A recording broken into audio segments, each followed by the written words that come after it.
So imagine, look your children in the eye and your grandkids, and imagine them living in a world in which their thoughts and perceptions are coming from AI.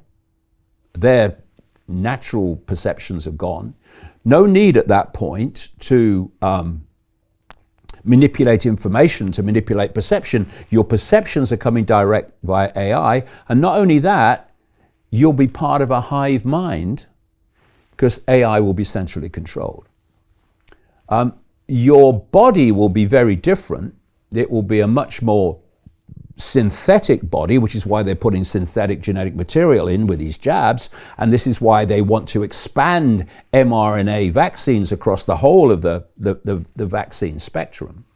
Get more and more of it in there. And this is why, given that this new human 2.0, I'll call it, as opposed to human 1.0, it's not going to be able to procreate. Human 2.0 is planned not to be able to procreate. Go back to Aldous Huxley in 1932 in Brave New World. He was describing this very society. There were reasons why that was possible, as I talk about in the books. And he was talking about world state hatcheries. Notice he's talking in 1932 about a world state. This is this world government I'm talking about. And the species is procreated, both in Brave New World and in the plan, no coincidence, technologically. And it's procreated or created in genetic castes, where your worker caste has a genetic potentiality that means it can only basically be a slave. And then the higher caste have a much more advanced genetics, and they're the like bees. Yeah, exactly. They are the rulers, right? This is what is planned. And if people think, well, that's crazy and that's far out, well, they said that about what I said about what's happening now decades ago. This is the plan.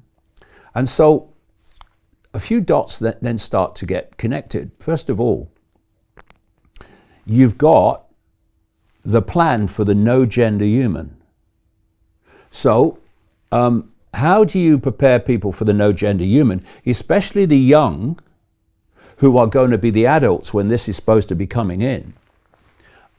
Well, how about having drag queens going to schools with beards wearing dresses and totally and utterly confuse, from the earliest age of little kids, their perception of gender?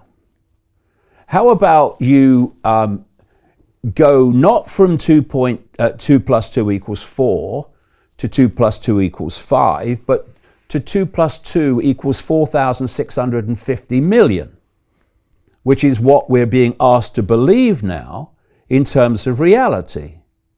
That somehow a man with a dick can just decide he's a woman and that's it. You have got to treat him as a woman.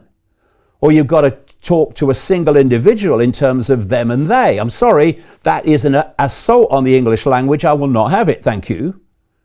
And if you don't like that, we'll do the other thing. That's just as good. What we're seeing is on the road to the fusion of gender, not the transgender activists, not the transgender human, the no gender human. You're just a stepping stone. Wake up. And so you confuse gender on the way to fusing gender. On the other side, you have to get rid of human 1.0. So what's happening now?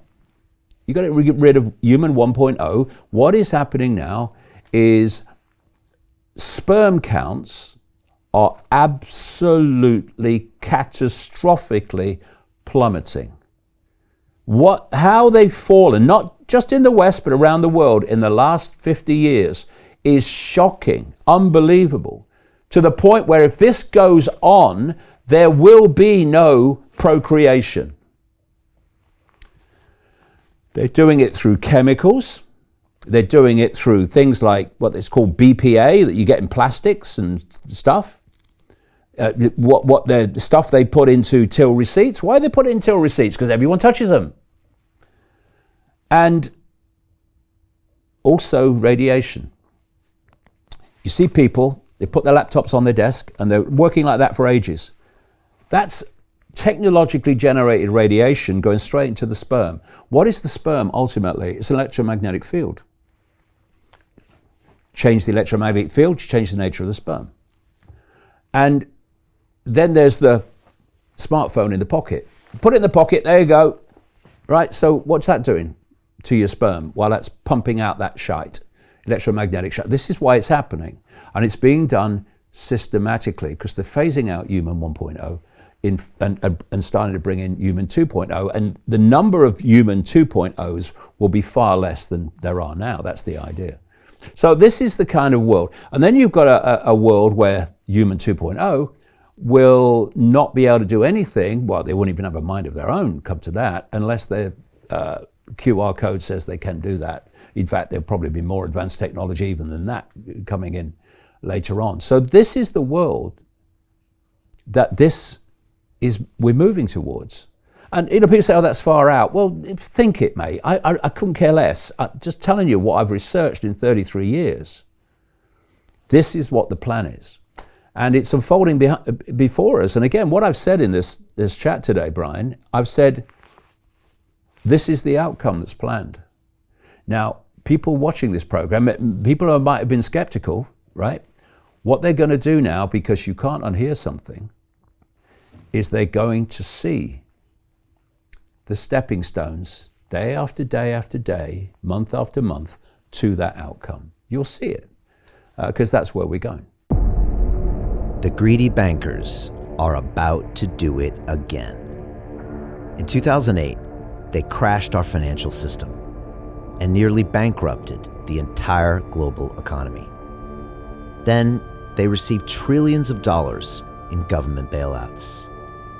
And after, they demanded fat bonuses paid for by you, the taxpayer. It turns out the banks haven't just been screwing the American taxpayers, they're also screwing over their investors. Turns out the banking industry is the worst place you could put your money, despite enormous taxpayer bailouts. Now the bankers are back to take away your financial freedom. They lie and tell you that cryptocurrency isn't safe. They try to make it illegal for you to choose how to invest your hard-earned money. They lie and say cryptocurrency is used by money launderers and criminals. But look at the record. It's the banks themselves that launder hundreds of billions of dollars every year to the biggest criminal operations in the world. Leaked documents have revealed how some UK banks have helped criminals, money launderers and Russians under sanctions. American authorities discovered that the Sinaloa cartel moved $881 million through HSBC accounts as bank officials turned a blind eye to the illegality. The bankers lie and say cryptocurrency is not a real investment. Meanwhile, the smartest CEOs in the world are buying billions and billions of it. The truth is that banks lie about cryptocurrency because it makes them scared. The banks take $9 trillion per year of your hard-earned money, and they are worried that they will finally be exposed. They're scared because crypto means they can no longer control your money, which means they can no longer control you. They are scared because you might actually understand your money and intelligently decide what to do with it. Now is the time for us to come together, fight back, and take control. It's time to educate ourselves, our families, and our communities. Because financial education means financial freedom. We know that cryptocurrencies will help us build the new decentralized financial system of the future. A banking system that is of the people, by the people, and for the people. A banking system where access to finance is a fundamental human right. A banking system that is free and fair, and welcomes all humans on this earth. The DeFi revolution is happening. We, the people, can no longer be fooled. We choose to take control of our finances. We choose to take control of our freedom. We choose to take control of our future. Join us, and let's take back our financial freedom forever.